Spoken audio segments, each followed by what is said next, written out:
Boom, baby. We are about to go to the Comedy Club of Kansas City. We're going to hit the open mic. Should be a good time. Hopefully I get a good spot on the list.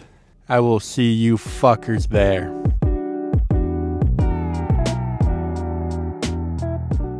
Yo, it's a chilly night at the Comedy Club. We're with Andrew Yonke.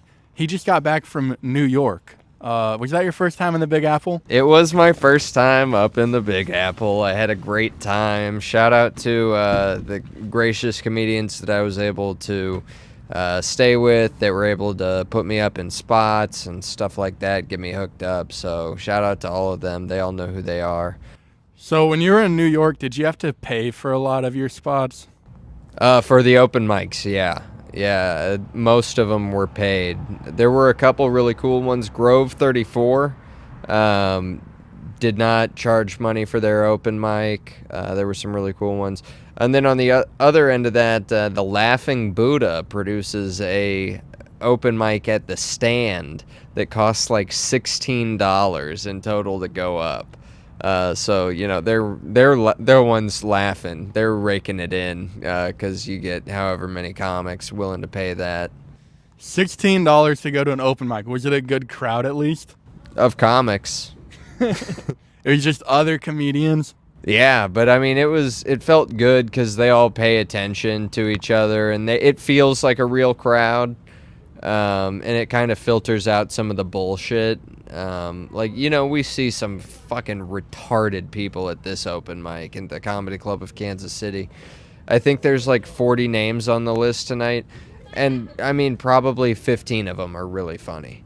So, New York open mics, would you say they're overall better or worse than Kansas City open mics? They're overall better, but I think there's factors to that. I think you keep the riffraff out with like a barrier, like a financial thing. There's still saturation there. Like, it wasn't like I went there and I was like, oh, all these New York comics are so much better than me. I just think the highs are higher. So, like, I felt like I was holding my own, but, you know, obviously there's a whole other class of, like, cellar comics, stand comics, that are operating at an elite level, same as, like, the Mothership, the Comedy Store, you know, all those, like, top 5 clubs. So what do you like better, Austin or New York?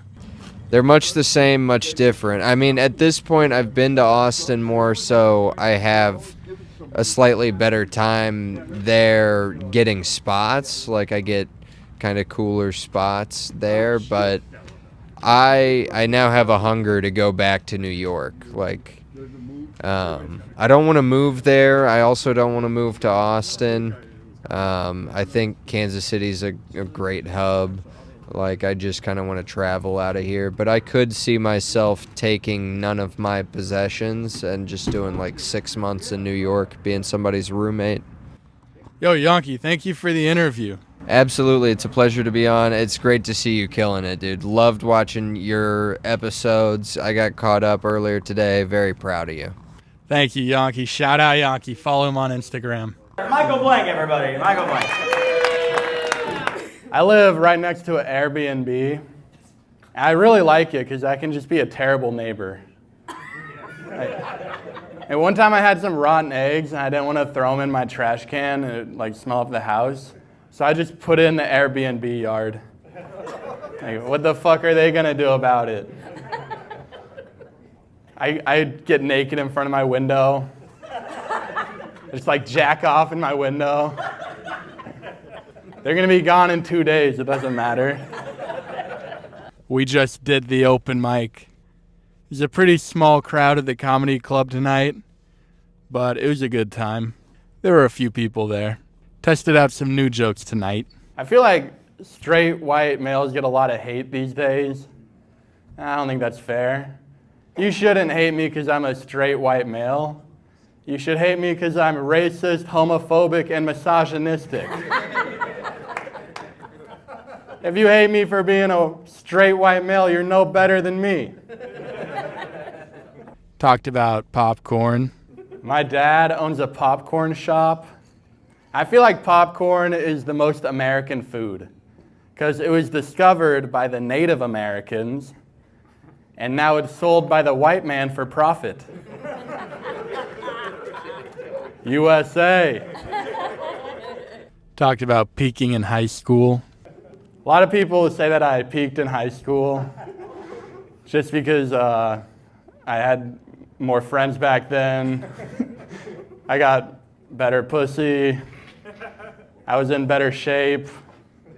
They might be right, but what's wrong with peaking in high school? You know, what's the alternative? You have like a family and that love you, and that's not a good peak either.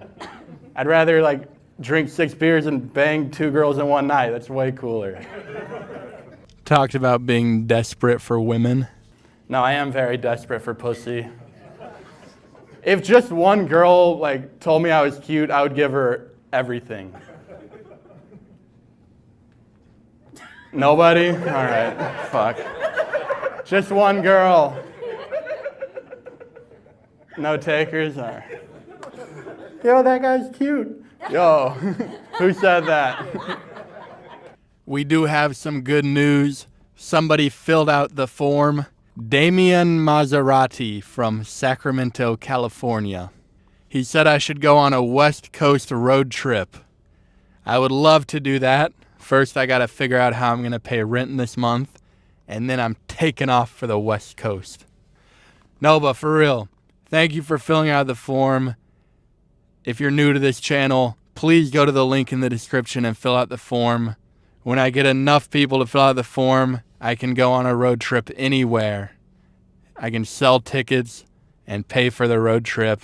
So you can help by filling out the form in the description. Thank you guys for coming along. I fucking love you guys. Peace.